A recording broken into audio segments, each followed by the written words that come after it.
I'm here with center Cole Best and quarterback Deshaun Rucker. Guys, just welcome to the Players Desk. How's your day so far going at American Football Media Day? It's been a fun day. Yesterday we got a lot of media and stuff with people who did content, saw a lot of fans. So I think it was fun. My family's out here too, so they're representing me as well. So it's a fun time for me. Yeah, absolutely. It's been a great experience. Just happy to be out here representing our school and representing our team.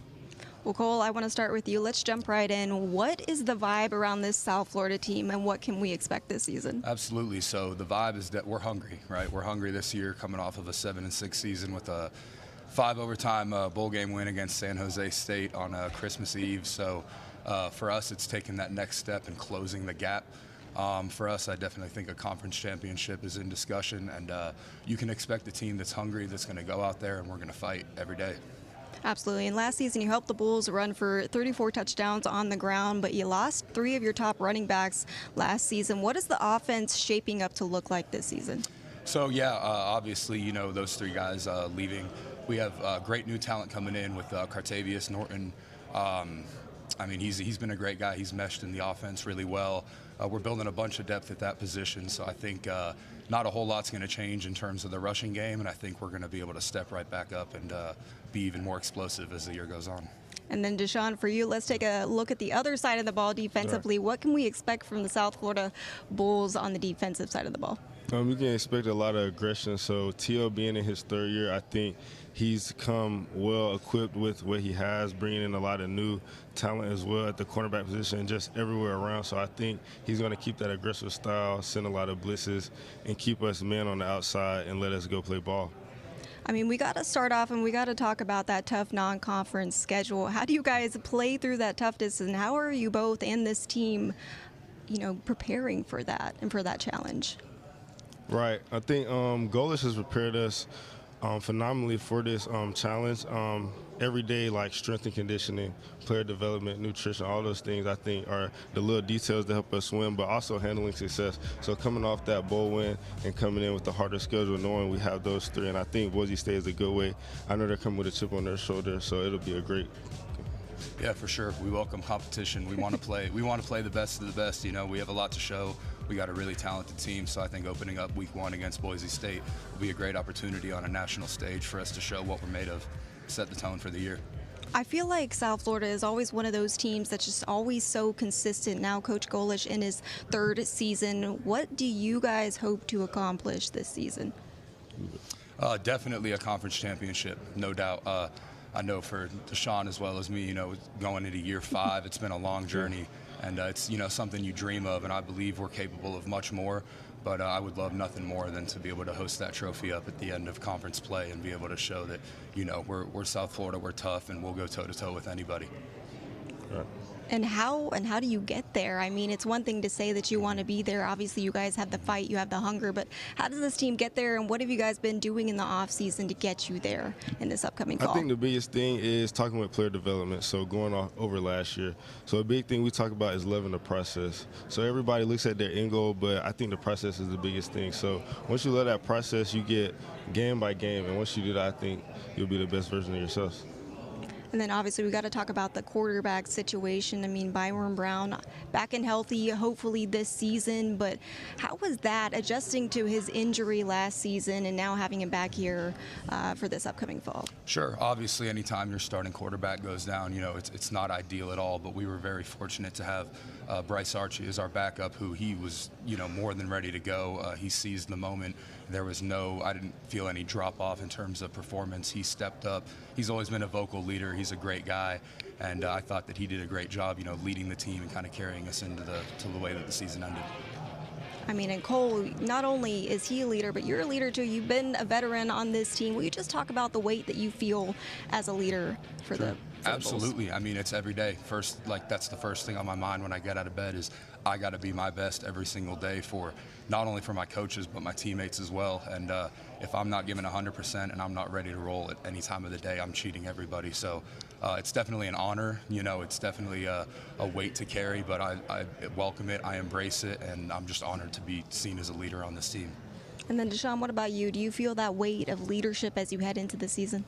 This year, honestly, I don't have any weight on my shoulders right now. I think last year it was a little harder being my first year with the Bulls, and Coach Golish would get on me like, you're a dude, you can talk. But now I think it's easier because I'm connected with everybody, offense, defense, and even special teams. So just hanging out with the guys, we might go out and do things, or just even in the locker room. So I think it's a lot easier to speak up and be vocal in front of my team just because of that connection I have with them. Absolutely. Well, we hope that you get to that conference championship. And guys, thank you so much for joining me here at the Players Fest. I hope you have a great rest of your time here in Charlotte. Maria, back to you. Thank you. Thanks, Hannah. Now, what the players and Hannah just discussed was the South Florida Bulls schedule. And look at those first three games. Boise State, Florida, Miami, right off the bat. Now, both of you played college football. If that's your first 3 weeks, how are you preparing for that? Walk me through it. How'd that go? As Coach would always say, take it a game at a time, 1 week at a time. You can't be looking forward to playing at Florida, at Miami. You have to worry about Boise State first and foremost. You can't look far ahead into the schedule, because if you do that, you're going to be out of whack, right? So lock into who you have that week. Prepare that week to win that game. You can't worry about games in the future. You can't worry about tomorrow's problems tomorrow. Worry about those tomorrow. Worry about what you got that specific week. I agree wholeheartedly. You have to just concentrate on Boise State. And I'm going to ask Coach Golish when he gets to our set, who do you make mad to get those two? Because it'd be a tough schedule with those three teams on it, at least spread out. But boy, to get them 1, 2, and 3. But listen, you got to embrace it as a player, as a program, and be up to the challenge. I mean, they have, as a player, and Leisha, you know this too, you want those games. Yeah. You want those nationally televised games. You want the opportunity to knock off teams where people are thinking you're not going to beat them. So they'll embrace it for sure. And not only those first 3 games, when you look at just the American Conference, at Navy, at Memphis, 2 teams that we touted to potentially be 2 of the top teams in the conference. So they have a gauntlet of a schedule, and you can't look into the future. If you're Coach Alex Golish, you just tell your team, let's worry about this game this week. We'll worry about those games when we get to those weeks. And here's the one way that I would look at it too, is how does that prepare you then for when you play teams that maybe aren't of that caliber? So do you think that's maybe intentional? Maybe it makes someone mad, Rini. Maybe it was intentional, right? He was like, maybe I'll prepare my team for those postseason games. Well, first and foremost, the coaches never have any say of like when the games are played. Sometimes they get to say, but these schedules are made years in advance. I'm sure if we ask him, he wouldn't take them 1, 2, 3 like that. But to your point, though, I think inevitably when you play tough out-of-conference matchups, it does get you ready for tough conference play. And we talked about the American from top to bottom is a tough conference. So, yes, those tough games will get you ready. Hopefully you come out of the winning end of them. Correct. And you're battle tested when you get ready to go into conference play. I think that's the biggest thing when you look at some of these games early on in the year. Yes, it's a gauntlet of a schedule for USF, but once they come out of those 3 games to get ready for conference play, they'll be prepared because they've played upper echelon talent. They'll be prepared. They have gone through the trenches. They'll have gone through war with some of those teams in the early parts of the season that will hopefully propel them when they play at a Memphis, at a Navy later on in the season. And those are tough programs to play on the road against. And I gave them the kiss of death last year because they were my kind of underdog sleeper to win the conference. Because after what no one wants to be picked by Rini today. After what Byron Brown did in 23, I said, man, he's going to be unstoppable. I think they're going to win the American. They're the sleeper to win the American. And they ended up when I say underachieving, Byron Brown goes out with a hurt leg, and then just kind of, and Bryce Archie did step in and do a really nice job. But you lose your starting quarterback that had over 4,100 total yards and 37 touchdowns, it's just going to throw you off kilter. So USF fans, don't worry, I'm not going to pick them to win, so you're probably going to win it this year. And to that point, right, their center Cole Best talked about that. Anytime you lose your starting quarterback, it hurts, right? But they had a guy in Bryce Archie that was able and willing to step up. So, again, not only battle-tested when it comes schedule-wise, this team is battle-tested because they played most of the season last year without their starting quarterback, and they had success. You talked about it. 5 out of the last 7 games they won, including that 5-time overtime thriller versus San Jose State to win the bowl game. And will there be a quarterback battle? I'm interested to ask Coach Golish that, or will we all see on national television together who he rolls out against Boise State? Maybe he'll tell us one thing, and then he'll just surprise everyone in that first game. It's been done before. Hey, I love it. That's why we love college football. Sure. Let's talk about that first game, though. You said 1 game at a time. Boise State, how does South Florida win it?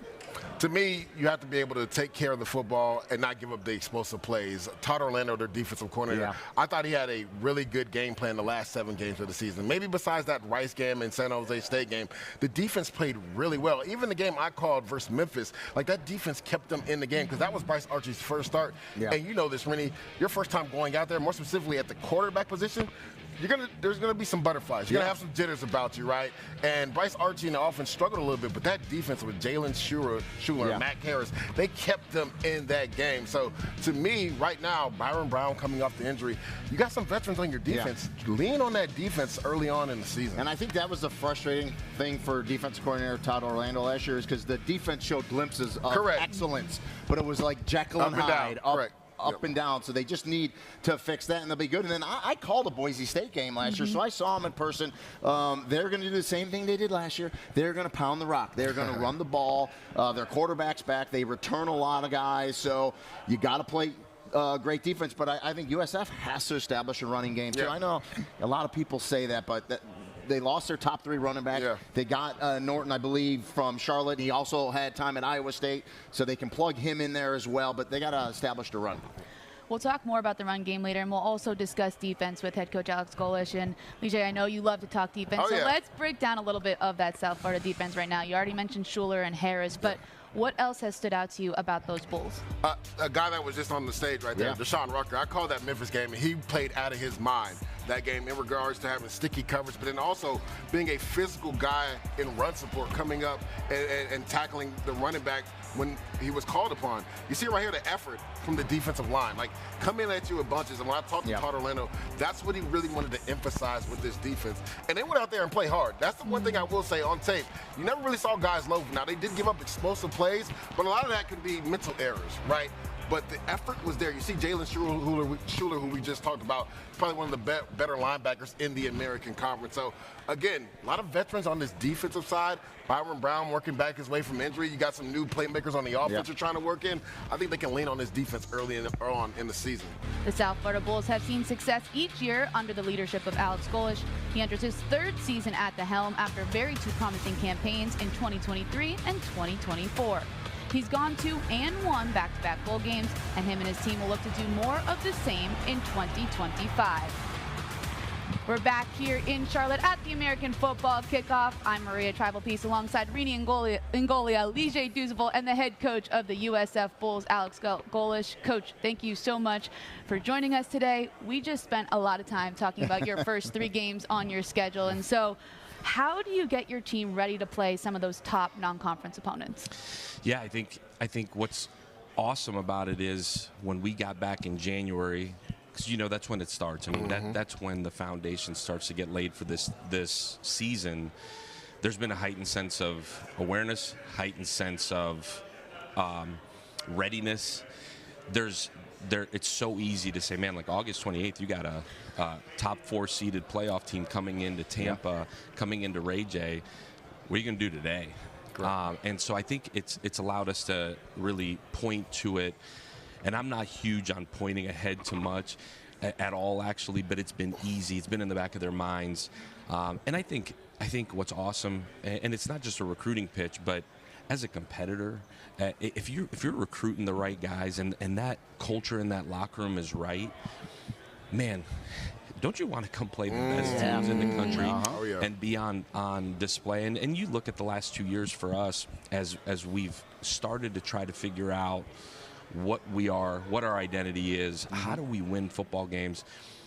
We've had zero problem getting up to go play some of the best teams in the country. And so our guys are uber confident right now, but I think it's real confidence because they've had this heightened sense of awareness since January. Coach, let's talk about your quarterback, Byron Brown. Obviously got hurt last year, coming off the leg injury. Participated in the spring ball. Didn't play in the game because of a hamstring. Where is he at health-wise right now for you guys? Yeah, Byron's really healthy. The spring was awesome for him to start to build confidence back up. I think anytime you break a bone, especially when it's in your leg and you're a guy that counts on your legs at a high level, it was going to take time. It was going to take time to get his confidence back. It was going to take time for him to really believe he could play like he has. Correct. And he's taken a ton of time this spring, this summer, to really go back and perfect his craft in terms of the playbook, in terms of his own body, and really his leadership. It's been awesome. He's been a really, really confident version of him, and we need him to be. Yeah. I think his best trait is that he is so competitive, and he's so process driven. He's easy for us to put out in front and say, man, be like him. And for him, he's really healthy right now. He's so excited. I think he left that field at Tulane a year ago with so much to prove to himself that he's just hungry to get out there and show the country the player that he is and the player that he will be this year. So safe to say, though, there will be kind of like a quarterback battle in camp. You're going to let the best guy win when it's all said and done? I'd be lying to you if I told you that we're not competing at every spot. Sure. For Byram, he's going to have to come in and compete just like everybody else. And it's not cliche coach talk. Sure. It's not at all, actually. He's going to get pushed by a really, really good quarterback room that he's got to come ready to roll. But Byram's never flinched since he's been here. Byram's never looked over his shoulder. Byram's gone out and competed at a high level, and he's going to continue to do so. And just like anybody else in our program, nothing's going to get handed to us, and he knows that. He's got to go play his best football. He's in his 4th year of college football. Yeah. This is when it's time. And what he did in 23 was incredible. Let me ask you about running back. I know you lost your top 3 rushers. You bring in Cartavius Norton, who was at Charlotte. He's also at Iowa State. But more importantly than that, you bring back Cole Best, who we just talked to, your starting center, and 4 other, I think, starting linemen back. So as a former running back, I'll be the first to tell you, you're only as good as your offensive linemen. So good up front. You got to feel good there. Yeah, I think as a team, you're only as good as your offensive line and your defensive line, to be honest with you. Build teams from the inside out, right? You absolutely do. And the run game for us is offensively is our identity. Yeah. There's a level of physical and mental toughness that as a team you exude when you run the ball the way you're supposed to run the football. And it is. We lost 3 seniors that all had earned the right to play and gave us the ability to have a fresh guy in there all the time. Those 3 guys were unselfish. I give them a ton of credit. You bring in Cartavius Norton, who has played a ton of football. Our offensive coordinator, Joel Gordon, our head strength coach, Gio Carides, were with him at Iowa State. So you knew what you were getting in terms of the human being. Got to coach against him at Charlotte. I bring that up virtually daily to him. We set the school rushing record against them a year ago. I'm like, now you get to come over and be a part of it. So, but Cartavius has had a really good spring, continues to, again, it's his last year of college football. He knows what's at stake. He's worked that way. We bring in Sam Franklin from Oklahoma, who gives us a bunch of veteran presence, a guy that had an incredible career at Tennessee Martin and also is in his last year, knows what it's going to take. What I'm most excited about is these young guys, Alvon Isaac, Nakai Davenport, these guys that we've recruited that are now going into their 2nd year, that now they're also ready to compete and actually push these guys. The competition in there has been awesome. We're going to get ourselves, as fall camp goes, we're going to get ourselves a 1, a 2, and a 3. Yep. But I do think there's now going to be 4 or 5 guys in there that are going to be ready to play. And like you said, for us, it starts with running the football. It'll be huge. Coach, let's go back to the quarterback room because you had to lean on your quarterback room last year when Byron Brown went down. Bryce Archie really stepped up.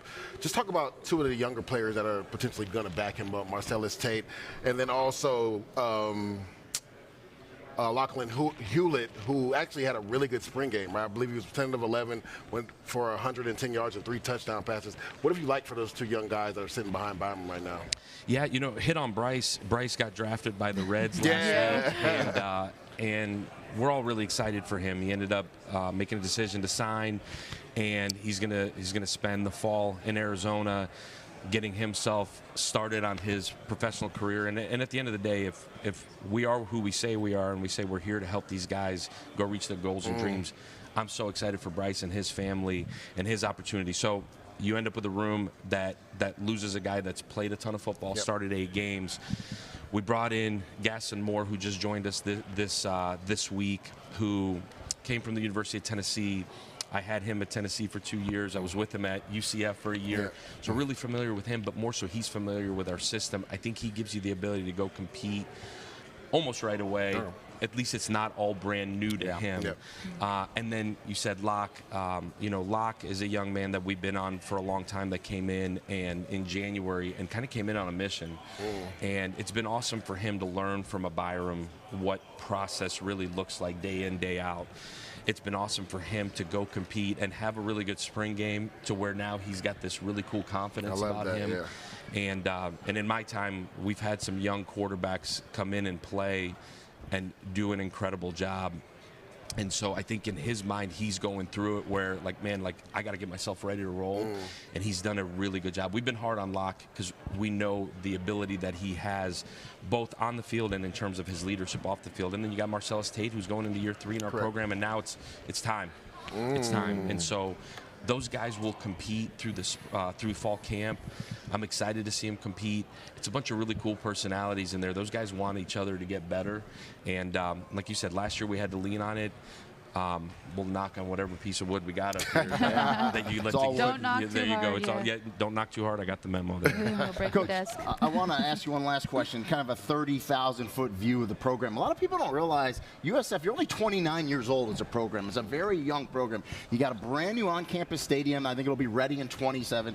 Tampa is one of the best cities in the country. So really, USF, it's kind of a sought-after position for recruiting and the transfer portal, moving forward. Yeah, it's you just was my sales. Yeah, you just did my sales. I live in Orlando, so yeah, there's way worse places to live than Tampa. There's so much positive. 2.5 years ago, that's what was being sold to me in my living room. You see the on-campus stadium. I think that's been a vision for so long, and there's not only shovels in the ground. There's actually cement laid down now, and I get to see it outside my window. I think just as important, this football operations center that we're building right in front of it. That's going to be literally as nice as there is in the entire country. I'm so excited where we landed in terms of the plans there, and that's coming along at a really good pace as well. You said it, man. Everything that's going on in Tampa, the city itself, but this university. We're an AAU school now. We're in the top 45 in terms of public schools in the entire country. What the market in terms of finance and real estate has become in Tampa. Got some of the best beaches in the entire country. I think you point to so much of that in terms of, man, look at how many professional athletes come to Tampa and stay in Tampa and live in Tampa, because it truly is an incredible place to live. It's vibrant, it's diverse, it's an incredible food scene, music scene, like everything you could ever want. And man, you get to come do this as a student athlete, not a broke student athlete anymore, and you get to experience it. And I tell recruits all the time, I tell their families, I think our guys are never bored. There's always something to do, whether you fish, you golf, you want to be on the water. And I think young guys from 18 to 22, 23, they tend to do less dumb things when they're not bored. And so there's so much excitement right now around the university. There's so much excitement in recruiting. As we continue to build, we're going to continue to sell South Florida, but we're going to continue to sell Tampa. And I'm so proud to be here representing the University of South Florida in year 3, where we're going, what we're doing. And the great thing is we'll find out really early in the season what it looks like. There will be no time wasted. Coach, thank you so much for your time. Thank you so much for having me on.